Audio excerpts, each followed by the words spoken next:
Nasawi ang dalawang minor de edad sa Benguet nang matumba ang sinasakyan nilang six-wheeler. Sa Rizal naman, nasaksihan ng isang jogger ang banggaan ng magkasalubong na truck. May spot report si Tina Panganiban Perez.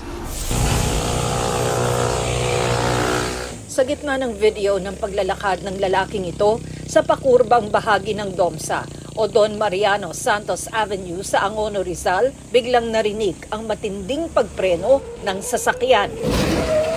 Pagpaling ng kanyang kamera, doon nakita ang truck na may dalang construction materials na nakabanggaan ang kasalubong na truck. Nagdire-diretso ang truck na may construction materials at bumangga sa poste. Wasak naman ang unahan ng bahagi nitong truck. Ligtas ang driver at pahinante nito. Nagkaayos na ang magkabilang panig.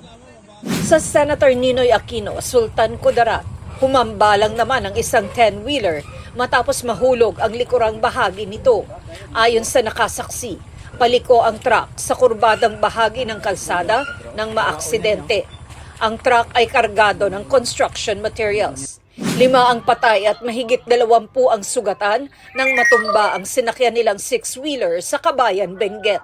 2 sa mga nasawi ay menor de edad, galing Mountain Province at pababa sa Nueva Vizcaya ang truck. Sa Pagudpud, Ilocos Norte, sumalpok sa puno ang isang SUV.